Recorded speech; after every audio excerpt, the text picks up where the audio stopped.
It's Stephen Cole over at What Studio, writer, composer, botherer. And today we're going to have a little snoop at I'm a solo artist or I'm in a band. How should I work with a producer? Let's have a chomp on that one.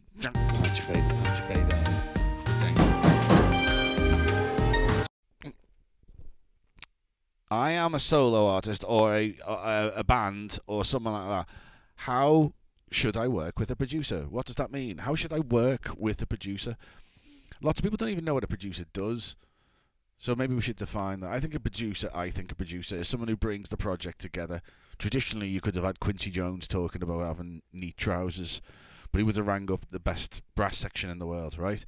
Uh, a modern day producer is possibly someone who maybe is doing the recording, maybe doing the vocal production, maybe they got their hands on rewriting some of the parts, maybe they're playing some of the instruments, maybe they're mixing it, maybe they're mastering it.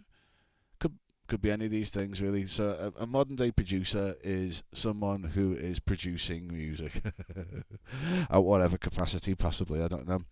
It depends on what level. That's why you have 20 producers on songs, I guess, these days, right? Anyway, but how would you want to work with a producer? Well, that depends how far you want to go. As with most things, everything is a collaboration in life, and being in a studio or working with someone, it depends.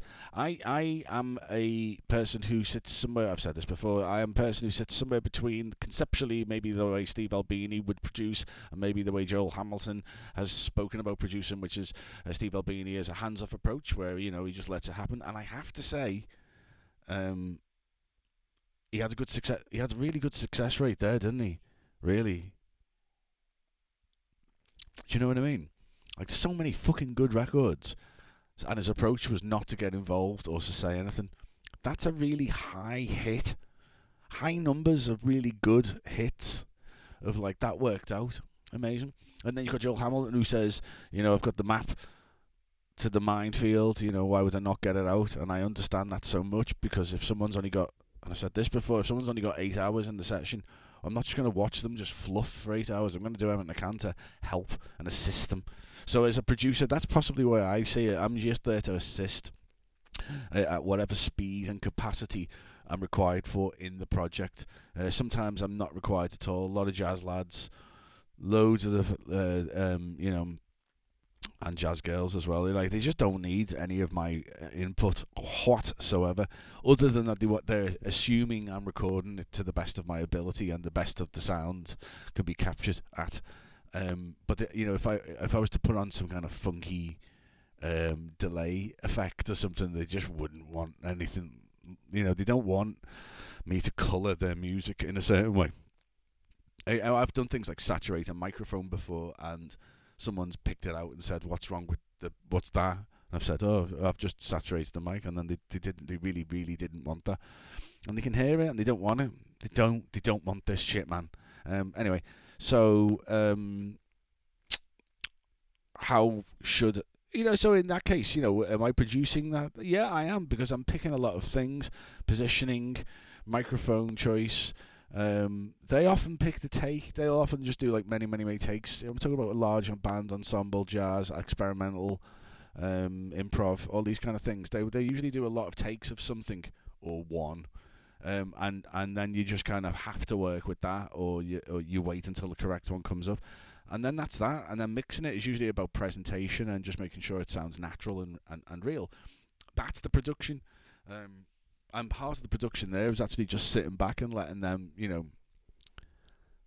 and again, like sometimes, in a session, I would be quite vocal about performances and takes. I wouldn't dream of doing that in a jazz band's thing, because often the thing that I think's the good thing, they won't give an absolute flying fuck about, and they're much more interested in some other area of the song and the presentation than what my ears are capable of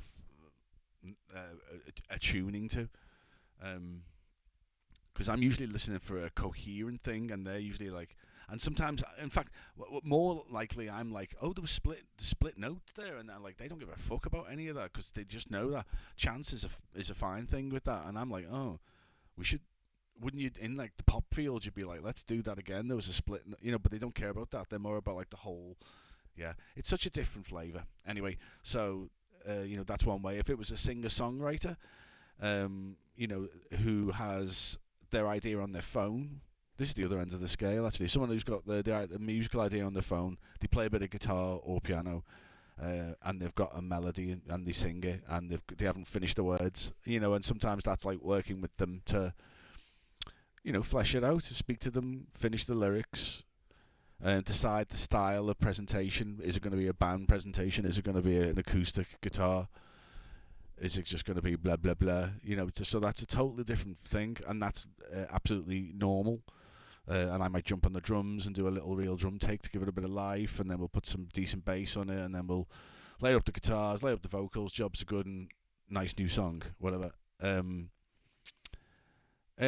sometimes people come with MIDI files that they've created. I've got a couple of people who come, and they're like composers, and they compose things in Sibelius, and then we turn them into ideas, and then we throw a load of instruments on them in the studio and cut them up and see where it's going. And I'm in the middle of a massive project doing that with one composer. I've got another guy who just hums, and he just hums to like GarageBand beats, and then by the end of the day, usually after we usually do 4-hour blocks, and then we'll create the song, and then we do 4 hours to mix it, and then the other half's done that way. And they're just like rigid, it's kind of just workshopping songs with artists. So there's many capacities that a producer can work in and with artists. And if you are an artist or a band and you're interested in knowing more about this, get in touch. And if you are interested in knowing more about some techniques to do with that, get in touch as well, because that's a thing. We can talk about this. Till next time. Bye.